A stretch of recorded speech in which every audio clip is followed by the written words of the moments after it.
Good afternoon again, good evening, good morning, wherever you are in the world. Welcome to another episode of the Dream Team Academy podcast, where we bring to you the people who are going to help you live your dreams, create your dream business, and live a life you love.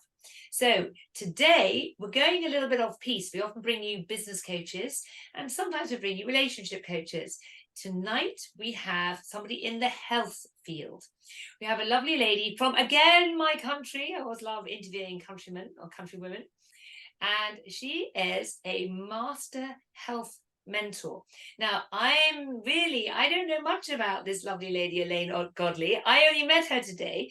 And we were chatting on one of our connection groups, and I had a problem, and she was telling me some interesting solutions that she had. And I jumped. I love when I meet interesting people. I just like, my God, I would love to interview you for my podcast, because I think you are somebody that the world needs to hear from. So she's here, which was fantastic. She said, let's do it tonight. So we're going to record this now, and we're going to find out all about Elaine's world of how to live a healthy life. So Elaine, how did you become a master health mentor? And what is that exactly anyway? Okay, well, it's a title I've given myself because I'm a master coach and I'm a health mentor. So I put the two together and I'm a master health mentor. And I've used the word mentor rather than coach because I'm very kind of free flow. I don't have a set rigid coaching style per se. And everything, every way I help clients is always through stories and personal experiences and sharing rather than an actual process, because everybody's different. You know, there is no one size fits all, as you know. So how I got to be here was through my own experiences of 4 different types of cancer and beating those, including stage 4. 2015, I was given less than a year to live, and I beat that in 3 months. And also I was born with a rare kidney disease that wasn't detected till I was 22, and put on medication for life and told the condition was incurable. And in my 40s, I was introduced to natural health and well-being. So for the last 20 something years, I've been into health and well-being in a natural way.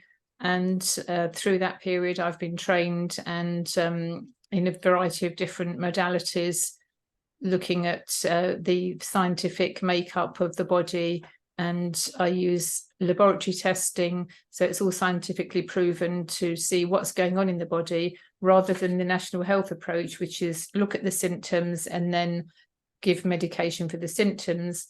My approach is let's look at what's going on, and then we can see the underlying causes, and then we can help people to unravel, and then I can make a plan for their recovery, even if it's stage 4 cancer, MS, diabetes, a whole bundle of things, and kidney disease, as I've mentioned. So it's basically through my experiences, but I didn't start off life as a health mentor. So you actually fit into the category of, and a lot of coaches or mentors or consultants go this way, where you've had to solve your own problems. You've actually had to work out, how do I get through this? And you presumably poured for hours and days and read and studied and listened to people, and then you found what worked for you.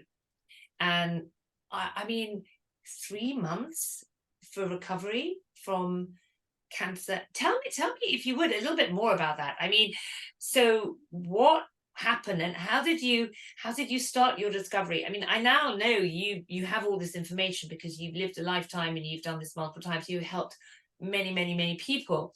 But let's go back, if you will, to, because a lot of people are listening. So I help people live their dreams through their dream business. It's one of my little things I like to do. So there might be someone listening to, I have a story, like I recovered from this, or I did something incredible. And they're like, but how do I help people with that? So if we could, can we go back to understand a little bit how you answered your own question? What was the process that you put yourself through so that you could heal yourself? Can you tell us a bit more about that?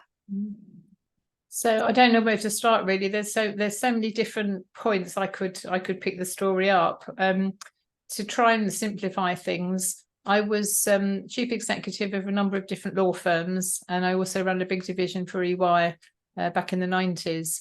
So I had, big senior positions. I ran my first business. I set that up when I was 22, which was a kitchen design and installation business. So I've done the startup, I've done the big corporate and everything in between. And I've been a business consultant as well for many years on and off. So over that period, I've also been married 3 times, 2 children, and now grandchildren that are way taller than I am. So I've been around the block a few times, and amongst all of that, there's been a bit of stress here and there, as you can imagine. And stress is a big factor in any illness, huge factor. People underestimate the impact that stress has. But what happens in life, because we're women, we take everything on board. We're kind of conditioned that we're the go-to people to resolve problems. Depending on our personality style, we may be an empath and then absorb everybody's illnesses and then end up ill ourselves, or we might, as my case, just take it on the chin, get knocked over, get picked up, and and off we go again. So we all have different ways of dealing with knocks and events in life, but it's how we respond that make a difference.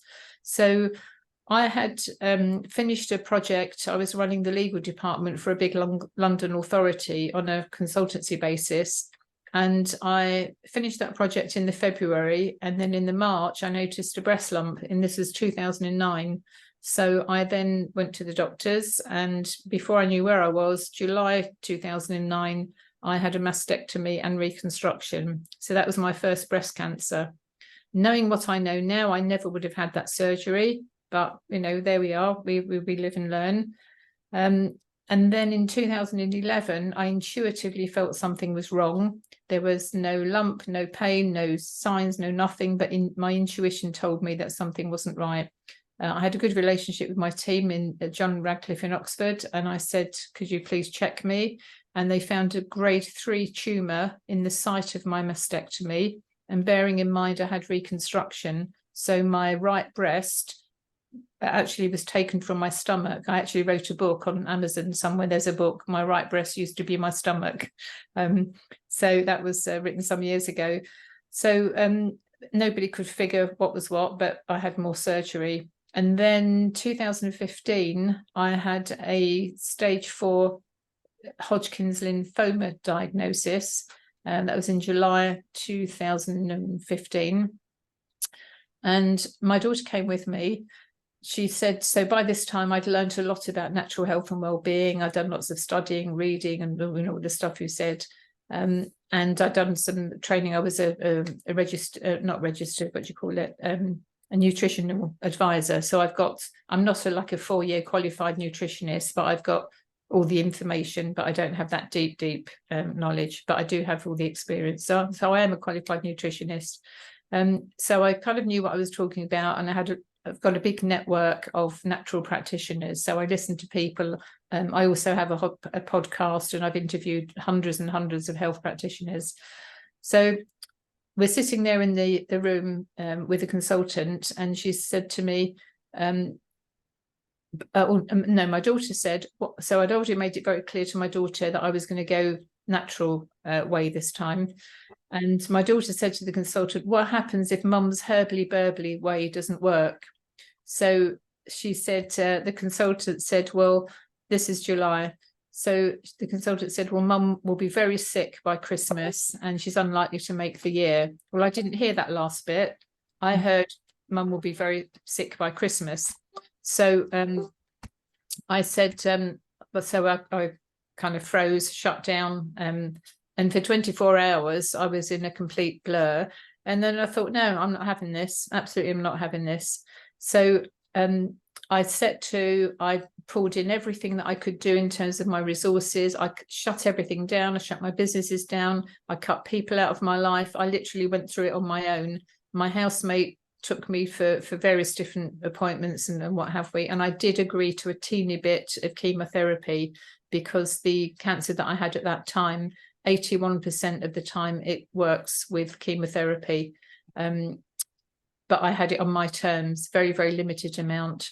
Alongside, I was also taking lots of different supplements. I was juicing like a ninja. I was taking oxygen therapy. I was taking the illegal cannabis. I was on 1 gram a day of cannabis. which most people can't take. But there's a way that you can take it when you know what to do. So all these different strategies. And within 3 months, the end of October, I had the all clear, a completely clear scan. Incredible. Because that cancer is in the lymphoma, is in the lymph system, so it's everywhere, right? Yes, exactly. Yes, yeah. That's why it's stage 4, because it was everywhere, and I had symptoms that I had. It was a stage 4, and there is no stage 5, but it's curtains. So it was very trying time, but it was just another thing to deal with.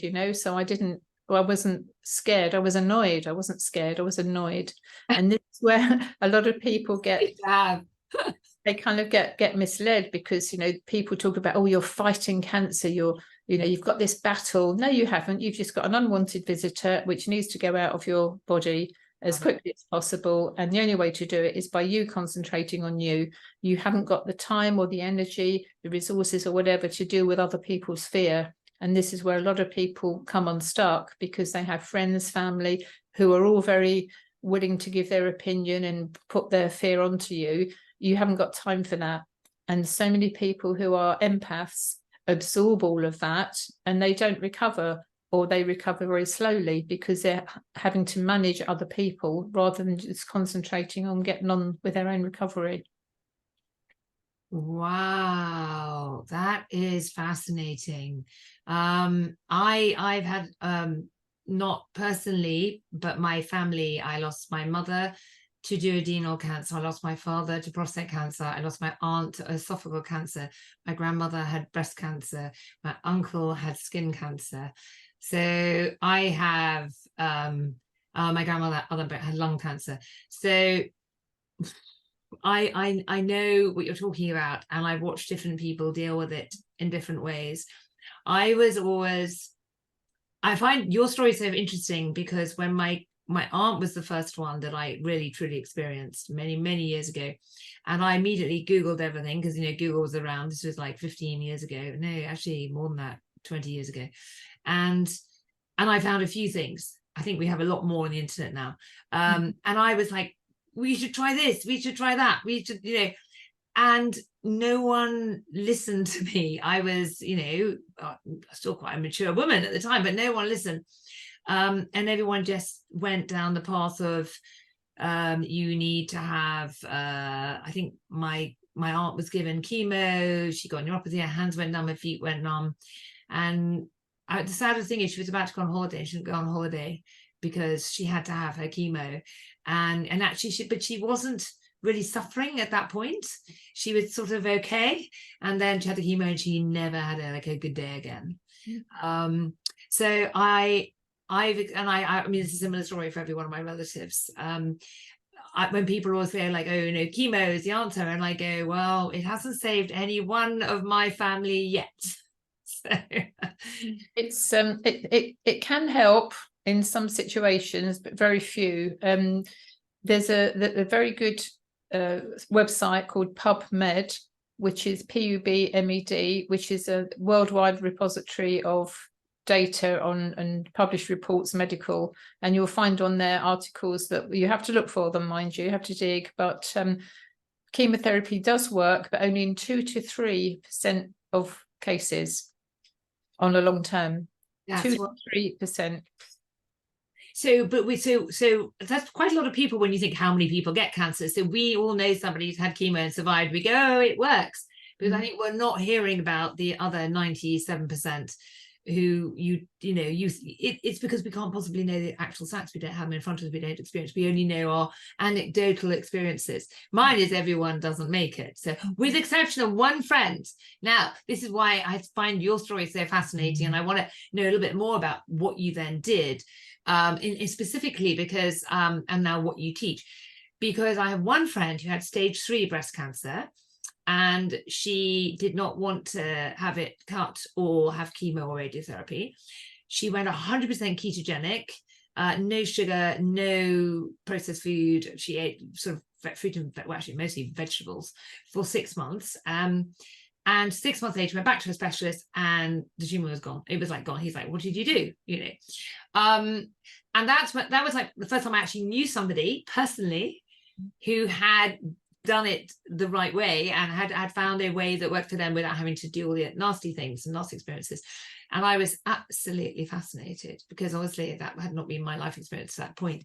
So going back to yourself, so you had found yourself cancer-free, and how did you then move forward from that? Because having beaten it multiple times, you must have then thought, it's going to come back. So what do I do to keep myself healthy? Or how did you approach it? Or did you think, right, I've beaten it now, so I have no fear, I just go back to different lifestyle? Or did you change your lifestyle entirely? No, you have to change your lifestyle. There is no way you can go back to the way you were. You cannot live a stressed life, a high stress life, copious amounts of alcohol, sugary drinks, processed food, all the rest. I wasn't doing a lot of that, but I was doing the stress, and I was doing the lots of alcohol. In fact, I've got a glass of red wine here now, which I'm enjoying, because it's it is 9:20 in the evening here. I'm actually in Portugal, by the way, although I have an English accent. I live in the Algarve. We live in the Algarve. Oh my goodness, no wonder this is the place to live. This is to feel better. I love it. I love it. And it's made a huge difference to my health. I didn't come here for health. I came here for different reasons, but I've been here 3 years, and I've not once seen, well, tell a lie, I've seen a chiropractor once. I had a car shunt, so I saw the chiropractor just for a checkup. When I was in the UK, I used to see a chiropractor every month, sometimes twice a month, because I have a back condition. And that was and I've actually lost 3 inches in height through this back condition. So my lifestyle here is stress-free, it's beautiful sun, it's lovely, relaxed, it's Mediterranean lifestyle with all the lovely fresh foods. I grow my own vegetables and so on here as well. So the key is to live a very clean lifestyle. And it is a lifestyle. It's not just something that you do once and carry on, but also it's to do with the toxicity that we're involved with, whether it's toxicity from air pollution, toxic things in the house, people put candles on and things like that, you're poisoning yourself. The off-gassing that comes from rugs and fabrics and sofas and things like this, processed foods, sugar, all the things that you mentioned before. So it's really important to look at what you're doing, how you're living, and being as clean as possible. So bodily products, don't use anything that's toxic, or look at the labels, read the labels on everything. Toothpaste, right? Because fluoride's carcinogenic, isn't it, or something? It has some toothpaste. Never ever touch any shop bought toothpaste. My toothpaste, I was telling somebody earlier on this evening, she said, "Oh, I'd love to make my own toothpaste, but I can't be bothered." I said, "Well, I have natural toothpaste, but I don't make it as such. I have a pot of what do you call it, coconut oil on the sink in my bathroom. I have a pot of coconut oil, and then I have another pot which I have activated charcoal and bicarbonate of soda mixed together. So I dab the toothbrush in the coconut oil, and then in the mixture, and brush away, and that's it. And that's all natural. And sometimes if I remember, I'll put a drop of mint essential oil in. Essential oils are very good for healing and recovery. But the key is, the clients I work with, I get to the root cause of what has actually started the problem. So many people who have a top line diagnosis, whether it's MS or cancer, kidney disease, diabetes, whatever it is, there are always underlying conditions that the NHS never pick up, because they're not looking at the right things. They're going on symptoms and then doing testing based on those symptoms. They're not getting to the root cause. So I start the other way up. So I have a finger prick blood test that goes home to the client. So they do their own blood sample and send it off to the lab. I have a hair mineral tissue analysis that goes off. So it's a small sample at the back of the hair that goes off to a different lab. And they show the heavy metal toxicity, the mineral imbalances, that is huge in health and well-being. The blood report will show what's going on in all of the organs, every single bodily system, what's actually happening. So we've got some real hard fact, scientific data, lab tested results, and that from that we can work a plan. And then I have 2 other assessments which are online. One is a metabolic assessment that gives the metabolic structure of the body, what they're eating, how they're eating, what their pH levels are, all kinds of stuff. And then I have a DISC behavioural profile, which leans towards health. So I can tell just by looking at somebody's behaviour pattern what they're likely to be ill with, how ill they are, if they're close to burnout. So I can use it in corporate settings as well. Yes. And that gives a big picture on how their behaviour has got them into trouble, but also how we can use their behaviour to get them out of trouble. So the whole 4 things are really closely knitted. They're all together giving a huge picture that the client can see what's going on. And then I obviously work with them and help them to get out of trouble. But not everybody's prepared to put the work in, surprisingly. It doesn't surprise me. I had a scare at one point. I went to a kinesiologist and she told me to take out dairy, take out meat, take out sugar. And I remember kind of going, I can't do that. So we agreed I would only cut out sugar, but I'd go to the supermarket and I was smart enough, she'd said, look at everything's got sugar in. And I picked up, because bread has sugar in, biscuit, anything you think that's not sweet, oh, it's got sugar in. Or fructose or some other sugar substitute that it hasn't actually got sugar, something else. And that was so hard, but it was extraordinary. So just doing that one thing, I did for 6 weeks because I had adrenal fatigue. Basically, I was exhausted, and I had some supplements. I had a whole bunch of fake supplements she picked out for me, and no sugar. And with 6 weeks, my energy was 10 times as much, and the weight fell. Not the weight, like I was quite skinny to begin with, but it just like my body was held. There was no bloat. There was none of that soggy, saggy bits that you get when you're just not feeling right. And so that again was a first experience with like, wow, there's something, but you kind of have to, do you think your clients have to feel it to then start to believe it? Like you've got to get them over the hump of the other side, because to begin with, cutting out sugar or cutting out the things you like, the habits that you have, is quite hard. But once you've done it, like quitting caffeine, I'm currently doing caffeine free. And I'm being so good because that was one of my things that I am bad with. And I managed to no caffeine no coffee for 4 weeks now. So, and every time I go past a coffee shop and I'm like, oh, but it gets the odd coffee is not going to kill you. If you can be trusted just to have the one, then have the one. I got it from you. I got it from my health mentor. The odd coffee is not going to kill me. Yes, it's having 6 or 7 cups that's probably very bad for your system. I never did it anyway, but I'll save it for special occasions. But so you've started your own consultancy doing the health mentoring, and you do it for corporates as well as individuals? Yes. So typically I work with lawyers and accountants and help their teams, and as a result of what they pick up, they then take it home to their families. And sometimes I help families as well with the behaviour piece and with the health and well-being piece. It really varies. I had a young girl recently that I helped who was 10 years old. She was losing her hair, and she was the employee of a managing partner who I'd helped with his son. And the mineral imbalances were huge, off the scale. And one of the particular imbalances that she had caused hair loss, and it's something that the doctors would never have picked up on. So there's no end to how we can help. People with asthma, you mentioned cutting out dairy. Dairy is hugely acidic and mucus forming. If you do nothing at all, just cut out dairy, if you can't cut out sugar. But if you have cancer, you have no choice. You have to do these things if you want to live. You have to do that. But if you're looking at just tidying up your health and well-being piece, then just minimize things. But if with a cancer diagnosis or other serious top level diagnosis, it's not negotiable. You have to do it. And and that's why having somebody like me to help and to bounce ideas off and so on, can help.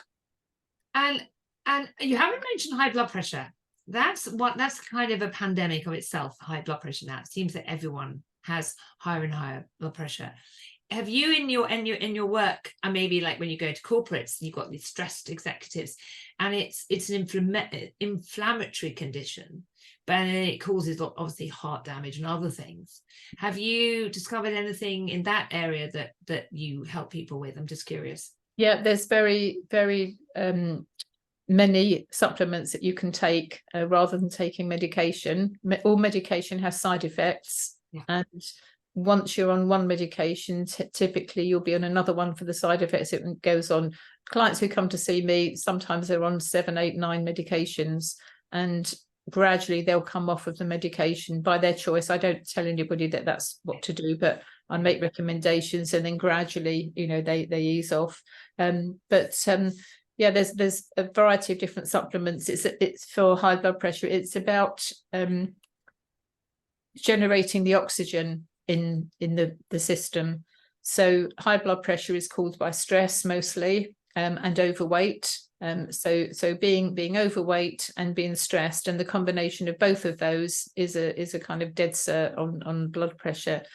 You can reduce it by taking exercise, being mindful, doing some mindfulness practice, which doesn't mean sitting cross-legged and going om.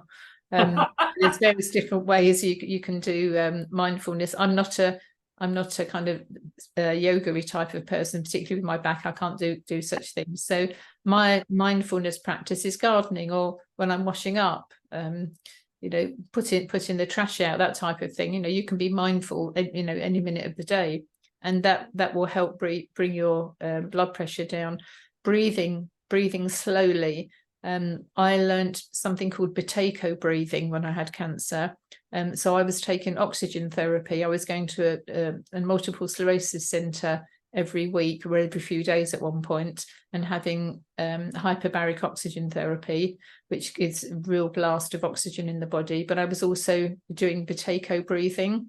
So that's a form of breathing where you use nose breathing. So you keep your mouth closed, you breathe in through your nose, out through your nose, and then you pause. And in that pause, the longer you can pause, the oxygen and the carbon dioxide mix changes, and that enhances the oxygen levels in your bloodstream. That will also bring down your blood pressure. Cayenne pepper, hawthorn capsules, they will bring down blood pressure. Oh my God, you're like a walking encyclopedia of health. Have you published? Have you got a book? I'm multi-published, but I don't have, and I've had I've been party to 3 number 1 bestsellers as a collaborative author, and I did publish a book about my breast surgery, but I haven't done my whole book that is kind of long awaited. People keep saying to me, oh, I must do a book. I'm doing a series of free masterclasses starting on the 13th of September. And that's on a Wednesday evening, 8 till 9. It'll be on Zoom, and I'll send you a link. Yeah, send me a link. We'll put that in the show notes. And that's 13th September. I will get this out quickly so that people can come to that. Yeah. Wow. Okay, so I was asked, and you've mostly done it. You've done it naturally, because I will say, well, if there were 2 or 3 things you could tell my audience that are going to make their life in your case, healthier and better, what would they be? Now, you've already given us lots of clues, but if in that specific question, and I just met you and I said, what are the 3 things that I could do that would make me have a better chance of being healthy? What would they be? Look at your water supply. Drink only healthy water, and healthy water does not come from a tap usually, because of the chemicals, fluorides, etc., that's added to the system. So healthy water, and I don't mean Brita. I don't mean a Brita jug. That's not enough. That's healthier than the tap, but it's not the right thing. You need something a bit more substantial. Take time for yourself.